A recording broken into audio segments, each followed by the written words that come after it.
सभी विद्यार्थियों और अध्ययन प्रेमियों को नमस्ते। जब मैं ऑनलाइन क्लास करता हूं तो आप सभी के पास मेरा वीडियो पहुंचे, ये हमारा प्रयास रहता है। आप सभी अध्ययन करें और सभी का लाभ हो, सभी के लिए मंगल कामनाएं होती हैं। तो इसके पहले मैं आपको बता दूं कि आप हमारे वीडियो आप तक पहुंचते रहे, इसके लिए हमेशा चैनल को सब्सक्राइब करें, लाइक करें। और यदि आपको चैनल सर्च करने में दिक्कत हो रही हो तो आप देखें, इस नाम को सर्च करना है, अंग्रेजी में टाइप करना है आपको यूट्यूब पर आर्य अनिरुद्ध शास्त्री हिंदी टीचर। आपको यूट्यूब पर ये बिल्कुल शुद्ध टाइप करना है। और यदि सभी वीडियो आप तक नहीं पहुंच पाते हैं, कोई वीडियो आप तक नहीं पहुंच पा रहा है, तो आप अपने यूट्यूब को अपडेट करें। नमस्ते सभी को। आज हम पाठ करने वाले हैं नवम वर्ग के लिए शब्द रचना का ही भेद है समास। शब्द रचना में आपको 3 तथ्य बताए गए थे, उपसर्ग, प्रत्यय और समास। तो शब्द रचना का ही अंग आज हम समास का अध्ययन करेंगे। तो समास क्या है पहले हम ये जानते हैं। तो समास के लिए संस्कृत में एक सूत्र आया है, समर्थः पद विधि। समर्थः पद विधि क्या है? समर्थ अर्थात अर्थयुक्त पद, सार्थक पद जिसे आप कहते हैं। तो अर्थयुक्त यानी समर्थ अर्थात अर्थयुक्त सार्थक पदों का परस्पर मेल ही समास है। जब हम कई सार्थक पद, अर्थयुक्त पद आपस में मिला देते हैं, एक कर देते हैं, तो उस प्रक्रिया को हम क्या कहते हैं? उस प्रक्रिया को हम कहते हैं समास करना। जबकि इन समस्त पदों को अलग अलग करना समास विग्रह कहलाता है, और इन्हीं पदों को अलग अलग कर दें यदि, तो वो समास विग्रह होगा। हम सामान्य और साधारण अर्थों में इसे समझें। जैसे समास, राष्ट्र का पति, पति का अर्थ यहाँ स्वामी है, तो राष्ट्र का जो स्वामी है, राष्ट्र का जो पति है, वो राष्ट्रपति कहलाएगा। तो यहाँ पर 2 अलग अलग पद है, राष्ट्र और पति। तो 2 अलग अलग पदों को मिलाकर हमने एक पद कर दिया, तो ये क्या कहलाएगा? ये कहलाएगा समास करना। वैसे ही पीत, पीत मतलब होता है पीला। पीत हैं अंबर जिसके, पीतांबर, अंबर मतलब वस्त्र, पीले हैं वस्त्र जिसके, पीतांबर। 4 राहों का मिलन चौराहा, घोड़े पर सवार घुड़सवार। तो यहां पर देखिए अलग अलग पद मिलकर एक सार्थक पद बन रहे हैं, और ये भी सार्थक पद हैं। तो इन सार्थक पदों को हमने, अर्थयुक्त पदों को हमने एक बना दिया, तो ये प्रक्रिया कहलाएगी समास। और यदि इसी प्रक्रिया को अलग अलग, जैसे इनको भी अलग अलग हम करें, तो वो समास विग्रह कहलाएगा। जैसे हम राष्ट्रपति का समास विग्रह करेंगे तो राष्ट्र का पति, पीतांबर का समास विग्रह करेंगे, पीत हैं अंबर जिसके, या पीले हैं अंबर जो, चौराहा 4 राहों का मिलन, 4 राहों का समाहार, घुड़सवार घोड़े पर सवार, ये इसका विग्रह हो गया। एक अन्य अर्थों में आप हल्का सा उदाहरण देखें, समास विग्रह। तो समास विग्रह पुस्तकालय, पुस्तकों के लिए आलय, और सत्यासत्य, सत्य और असत्य। जैसे धर्माधर्म होता है, धर्म और अधर्म, धर्माधर्म, लाभा लाभ, लाभ और अलाभ, लाभा लाभ। तो ये इसी का जो है एक प्रारूप है। तो समास में कितने पद होने चाहिए? समास के लिए कहा गया कम से कम 2 पद, और ज्यादा जितने भी अधिक हो सकते हैं। तो कम से कम 2 पदों का आपस में जब हम मेल करेंगे तो ये कुल पद मिलकर एक अन्य सार्थक पद बनाएंगे, और ये हो जाएगा समास। तो समास की प्रक्रिया में हमें ये चीज ध्यान रखना है कि इसमें 2 पद जो होते हैं वो क्या कहलाएंगे? पहला पद पूर्व पद और दूसरा पद उत्तर पद। जैसे इसमें राष्ट्र का पति, तो राष्ट्र यहां पर जो है पूर्व पद है, राष्ट्र का इसी का चिन्ह है का, तो यहां पर राष्ट्र का ये पूर्व पद हो जाएगा और पति हो जाएगा उत्तर पद।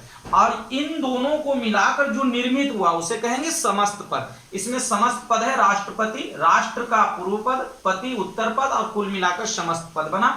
वैसे ही पीत हैं अंबर जिसके, तो यहां पर 3 पद हैं, पीत पहला पद, अंबर दूसरा पद, और जिसके ये अन्य पद तीसरा पद है। तो ये इसमें 3 पद हैं। 4 राहों का मिलन, तो यहां पर 4 राहों का मिलन एक संख्यावाची विशेषण है, राह और मिलन, इसमें भी 3 पद हो गए। तो यहां पर 4 राहों का ये हो जाएगा कुल मिलाकर पूर्व पद, और मिलन हो जाएगा उत्तर पद, और ये चौराहा जो बना ये समस्त पद। वैसे घोड़े पर पूर्व पद, सवार उत्तर पद, और घुड़सवार पूरा हो गया समस्त पद। तो कुल मिलाकर समास में कम से कम पद होने चाहिए 2, और 2 से अधिक भी होंगे। अब हम समास का अध्ययन करेंगे, किस समास में कौन सा पद प्रधान होता है और किस तरह से इसका जो है हम निर्णय करेंगे कि यहां पर कौन सा समास है, समास के कितने भेद हैं। तो आप इसको देखिए कि किस तरह से यहां पर आप देखिए, आप इसको ध्यान से देखिए और इसको समझिए कि इसका सामान्य, जब हम इसका भेद, एक छोटी परिभाषा लेंगे तो छोटी परिभाषा हम क्या ले सकते हैं, एक सटीक परिभाषा, छोटी परिभाषा, और फिर इसको हम किस तरह से बांट सकते हैं, किस तरह से बना सकते हैं। तो इसके बाद तो समास के जो प्रमुख भेद हैं, प्रमुख भेद समास के 4 होते हैं। देखिए समास के भेद, समास के 4 प्रमुख भेद हैं। 4 प्रमुख भेद कौन कौन है? 4 प्रमुख भेदों में पहला आता है अव्ययी भाव, अल्फाबेटिकल है, आप पहले आता है हिंदी वर्णमाला में, तो अव्ययी भाव, फिर तत्पुरुष, फिर द्वंद्व, फिर बहुव्रीहि। तो पहला भेद अव्ययी भाव, फिर तत्पुरुष, द्वंद्व और बहुव्रीहि, ये प्रमुख भेद हैं। ये मुख्यतः सभी संस्कृत व्याकरण पर ही आधारित है, हिंदी व्याकरण। और इसके बाद अन्य भेदों में कर्मधारय और द्विगु। जब समास के प्रमुख भेद हम लिखने होंगे, हमें पढ़ने होंगे, तो प्रमुख भेद 4, और यदि अन्य भेद भी लिखने हैं तो अन्य भेद मिलाकर 6 भेद, कर्मधारय और द्विगु। तो हम अव्ययी भाव के बारे में पहले पढ़ेंगे। जिस समास का एक पद अव्यय हो, जिस समास का एक पद अव्यय हो अथवा समस्त पद एक अविकारी शब्द की भांति प्रयुक्त होता हो। मतलब इस समास में क्या, एक पद अव्यय होना चाहिए। एक पद अव्यय होना बहुत ही आवश्यक है। जैसे हर एक दिन, तो यहां पर हर एक पद अव्यय है, तो प्रतिदिन हो गया। जीवन पर्यंत, यहां पर पर्यंत पद अव्यय है तो आजीवन बन गया। मतलब इसमें प्रयुक्त क्या होता है, इसमें सामान्यतः उपसर्गों का प्रयोग होता है, क्योंकि उपसर्ग भी अव्यय होते हैं। तो हम जब अव्ययी भाव समास कर लेते हैं, समस्त पद बना लेते हैं, तो समस्त पद में जो है एक उपसर्ग का प्रयोग कर दिया जाता है अव्यय के लिए। जैसे यहां पर पर्यंत के लिए आ उपसर्ग का प्रयोग कर दिया गया, हर एक के लिए प्रति उपसर्ग का प्रयोग कर दिया गया। शक्ति के अनुसार, अनुसार के लिए अथा, यथा जो है एक संस्कृत का अव्यय शब्द, इसका प्रयोग कर दिया गया, शक्ति के अनुसार यथाशक्ति। तो ये तो प्रत्येक में एक एक पद अव्यय है। अब ये क्या कह रहा है कि या अथवा समस्त पद एक अविकारी शब्द की भांति प्रयुक्त हुआ हो। जैसे इसमें देखिए अव्यय पद नहीं है, रात ही रात में, तो अव्यय पद नहीं है, परंतु ये समस्त पद रातों रात एक अविकारी शब्द की भांति प्रयोग हुआ है, इसका रूप कहीं नहीं बदलेगा। वैसे ही बिल्कुल स्पष्ट, यानी साफ साफ, एक एक के प्रति, प्रत्येक। तो इसमें क्या है, हमेशा याद रखना है कि एक पद अव्यय होगा अथवा समस्त पद जब हम प्रयुक्त करेंगे तो एक अविकारी शब्द की भांति प्रयोग में लाया जाएगा। और जब हम इसका समस्त पद बनाएंगे तो ये भी ध्यान रखना है कि इसमें सामान्यतः समस्त पद बनने के बाद, समस्त पद जब बन जाता है तो उस अव्यय वाले शब्द के स्थान पर एक संस्कृत के अव्यय शब्द का प्रयोग हो जाता है अथवा उपसर्ग का प्रयोग हो जाता है। तो अब हम अगले समास का, तत्पुरुष समास का अध्ययन करेंगे। तो ये जो तत्पुरुष समास है, तत्पुरुष समास की क्या विशेष बात है? इस समास में उत्तर पद की प्रधानता होती है और दोनों पद के मध्य आए विभक्ति, विभक्ति मतलब कारक, कारक चिन्हों का लोप होता है। अर्थात इस समास में जो है उत्तर पद की प्रधानता होती है, बाद वाला पद प्रमुख होता है। और जो पहले का, जैसे अव्ययी भाव समास में कौन सा पद प्रमुख था, उसमें अव्यय पद प्रधान था, अव्यय पद रहना जरूरी था। इसमें उत्तर पद प्रधान होता है। जैसे क्या है, स्वर्ग को प्राप्त, तो स्वर्ग प्राप्त, तो यहां पर प्राप्त पद प्रधान है कि किसको प्राप्त है। वैसे ही राजा का महल, राजमहल, यहां पर महल पद प्रधान है। वो महल है लेकिन राजा का महल है, तो ये उसकी विशेषता है, लेकिन पद क्या प्रधान है, महल। तो वैसे ही इसमें जो है आप देखिए, इस समास में जैसे कारक और विभक्ति अलग अलग होते हैं, तो कारक और विभक्ति के आधार पर इसके अलग अलग भेद हैं। जो कर्ता कारक है उसको छोड़कर कर्म कारक से लेकर कर्म तत्पुरुष, करण तत्पुरुष, संप्रदान तत्पुरुष, अपादान तत्पुरुष, अधिकरण तत्पुरुष, इसके अलग अलग भेद हैं। तो कर्ता तत्पुरुष जो है वही कर्मधारय तत्पुरुष है, जो इसी का भेद है, जो अलग से पढ़ाया जाएगा। तो कर्मधारय तत्पुरुष होता है। इसमें क्या होता है, इसमें प्रथम पद जो है कुल मिलाकर गौण होता है, मुख्य नहीं होता, और जो द्वितीय पद है, उत्तर पद है, वो मुख्य होता है। अब इसमें देखिए अलग अलग उदाहरण, अलग अलग विभक्ति और कारक के अनुसार। जैसे द्वितीय तत्पुरुष, इसी को आप कर्म तत्पुरुष कह सकते हैं, स्वर्ग को प्राप्त, स्वर्ग प्राप्त। यहां पर को चिन्ह का लोप हो गया, गृह को आगत, गृहागत, यहां भी को चिन्ह का लोप हुआ। गगन को चुमने वाली, गगन चुंबी, यहां भी को चिन्ह का लोप हुआ। अब तृतीया तत्पुरुष, जहां पर लोप होता है से चिन्ह का। अब से क्या है, यहां पर साथ रहने के अर्थ है। अपादान में से होता है अलग होने के अर्थ में। कष्ट से पीड़ित, कष्ट उसके साथ है, तो यहां पर जो है ये हो गया कर्ण तत्पुरुष, इसको आप तृतीया तत्पुरुष भी कह सकते हैं। हस्त से लिखित, हस्त लिखित, इसमें साथ रहने के अर्थ में या साधन के अर्थ में, जो कारक में भी आप पढ़े होंगे कि कर्ण कारक क्या होता है, तो यहां पर साथ रहने के, हाथ से लिखा हुआ हस्त लिखित। वैसे ही चतुर्थी विभक्ति में क्या होता है, विद्या के लिए आलय, विद्यालय, रसोई के लिए घर, रसोई घर। पंचमी तत्पुरुष जो अलग होने के अर्थ में, धन से हीन, धन से वो अलग है तो धन से हीन, धनहीन। पथ से भ्रष्ट, पथ से वो गिर चुका है, भ्रष्ट हो चुका है तो पथ भ्रष्ट। वैसे ही षष्ठी तत्पुरुष में क्या है, षष्ठी तत्पुरुष में का चिन्ह का लोप होता है। राजा का महल, राजमहल। पर के अधीन, दूसरे के अधीन, पराधीन। सप्तमी में चिन्ह का लोप होगा, में या पर। जैसे दान में वीर, दानवीर। शरण में आगत, शरणागत। घोड़े पर सवार, घुड़सवार। गज पर आरूढ़, गजारूढ़। तो कुल मिलाकर इस समास में, तत्पुरुष समास में, पूर्व पद गौण होता है या विशेषण होता है। कर्मधारय में भी आप देखेंगे वही कि पूर्व पद विशेषण है, तो पूर्व पद गौण या विशेषण होता है और उत्तर पद की प्रधानता होती है। आप इसको जो है ध्यान से देखें और इसको समझें कि किस तरह से आपको प्रत्येक उदाहरण बताया गया है, आसानी से समझाया गया है। इसका एक एक जो है भेद आपको समझना होगा। तो अब देखिए आप द्वंद्व समास को, जो कि समास का तीसरा भेद है। द्वंद्व समास में क्या होता है, इस समास के सभी पद प्रधान होते हैं। जी हाँ, सभी पद, मतलब इसमें जितने भी पद हैं वो सब प्रधान होंगे। इस समास के सभी पद प्रधान होते हैं और पदों के मध्य आए योजक शब्द, योजक शब्द जो होता है और, एवं, तथा, या, अथवा, ये सारे शब्द योजक शब्द होते हैं। देखिए लिखा हुआ या और एवं, तो इनका लोप हो जाता है और जो है इनमें दोनों मिलाकर जो पद बनेंगे उनमें संधि भी हो सकती है। संधि होने योग्य है तो, नहीं होने योग्य है तो संधि नहीं होगी। जैसे देखिए अन्न और जल, तो यहां संधि नहीं हुई, अन्न जल। लेकिन धर्म और अधर्म, तो धर्माधर्म, यहां संधि हो गई। तो यहां पर जो है सभी पद प्रधान होंगे। यहां पर धर्म भी प्रधान है, अधर्म भी प्रधान है। वैसे इसका एक पहले भी बताया गया उदाहरण, सत्यासत्य, रात और दिन, रात दिन, लड़ाई या झगड़ा, लड़ाई झगड़ा। तो द्वंद्व समास अत्यंत सरल है। इसमें दोनों पद प्रधान होते हैं और पदों के मध्य जो योजक आते हैं, योजक शब्द, उनका लोप हो जाता है। आप देखिए जो योजक शब्द आए हुए हैं, जब समास बनाया गया है तो उन योजक शब्दों का लोप हो गया है। तो इस तरह से ये है, बहुत ही सरल। और इसके बारे में अब हम उदाहरणों में देखेंगे। बहुत सारे उदाहरण जैसे होते हैं, तो माता और पिता, माता पिता, हानि और लाभ, हानि लाभ, ये सभी इसी के उदाहरण हैं और बहुत सारे उदाहरण इसके होते हैं। अब बहुब्रीहि समास पर आते हैं हम। बहुब्रीहि समास में क्या होता है, अन्य पद प्रधान होता है। अन्य पद मतलब कुल मिलाकर दोनों पद किसी विशेष अर्थ की ओर संकेत करते हैं, किसी अन्य अर्थ की ओर। देखिए यही यहां पर बताया गया है। इस समास में समस्त पद किसी अन्य विशेष अर्थ की ओर संकेत करते हैं। इस प्रकार इसमें अन्य पद की प्रधानता होती है।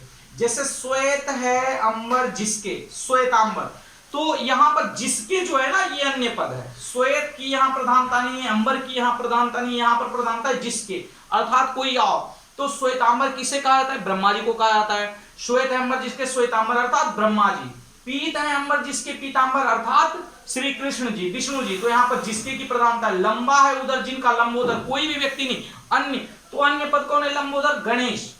लंबोदर गणेश को कहा जाता है। तीन नेत्र हैं जिनके, त्रिनेत्र, अर्थात त्रिनेत्र किसके लिए प्रयुक्त होता है, शिव जी के लिए प्रयुक्त होता है। उनके तीन नेत्र हैं तो शिव। तो यहां पर अन्य पद की प्रधानता हो रही है। तो कुल मिलाकर इसमें आप जितने भी देखेंगे समस्त पद बनेगा वो अन्य अर्थ की ओर संकेत करेगा। जैसे त्रिशूल को धारण करने वाले, त्रिशूलधारी, तो ये शिव जी के लिए संकेत कर रहा है। नीले हैं अंबर जिनके नीलांबर, ये संकेत करता है बलराम जी के लिए, नीलांबर उन्हें कहा जाता है। तो जितने भी पद हैं समस्त पद मिलाकर यहां पर अन्य अर्थ की ओर संकेत करेंगे और उसी अन्य अर्थ की प्रधानता होती है। जैसे वीणा है पानी में जिसके, पानी मतलब हाथ, वीणा है पानी में जिसके वीणा पानी, किसके कहा जाता है? सरस्वती जी को। हंस वाहिनी, हंस है वाहन जिनके हंस वाहिनी अर्थात सरस्वती जी। तो यहां पर जितने भी पद होंगे ये मिलकर किसी विशेष अर्थ की ओर संकेत करेंगे और वो विशेष अर्थ क्या होगा? कोई खास अर्थ की ओर प्रयुक्त किया जाएगा। खास अर्थ ये होगा अन्य पद और अन्य पद की प्रधानता बहुब्रीहि।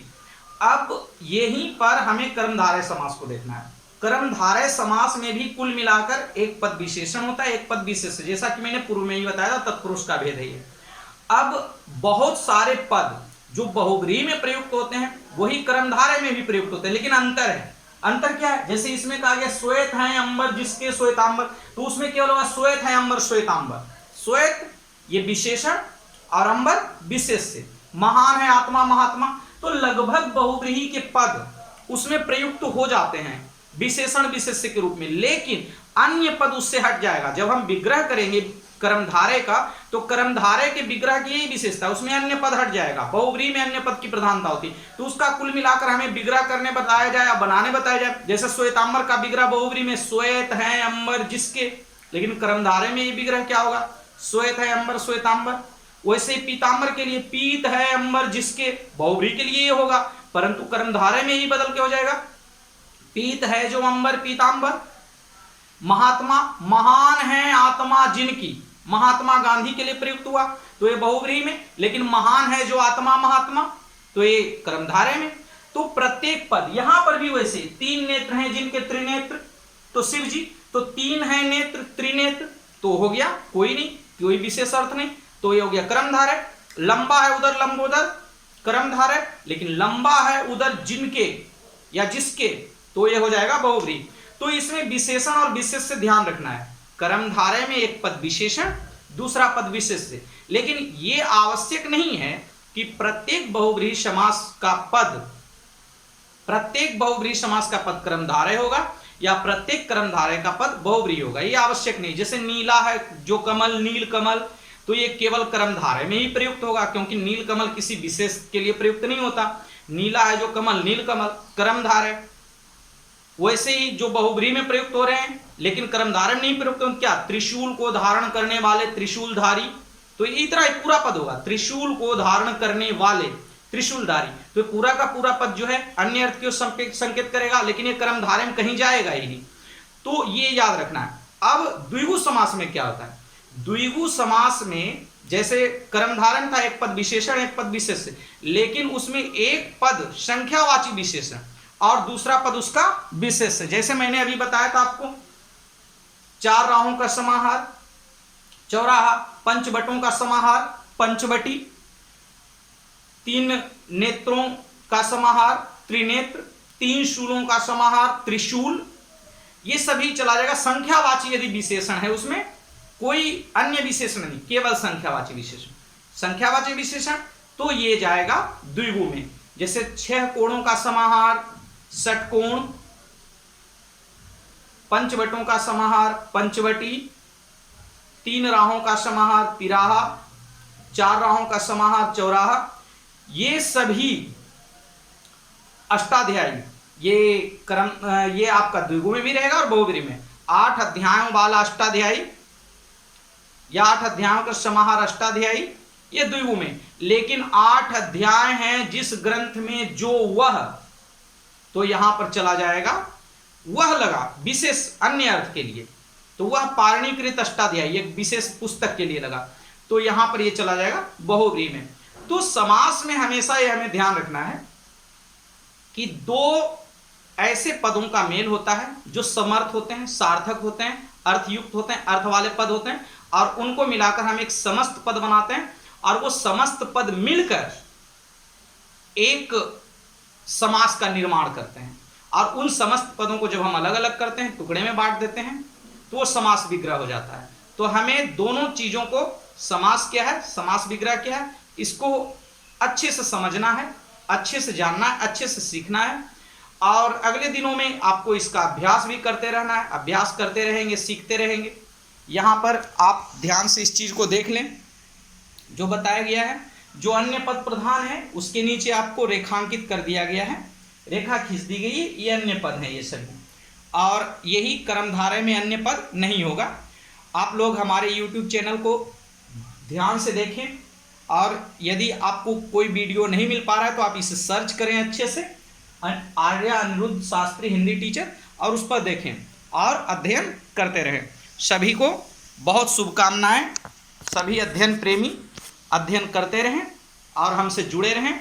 सब्सक्राइब करें, लाइक करें और अपना कीमती समय बर्बाद ना करें, अध्ययन में लगे रहें। धन्यवाद।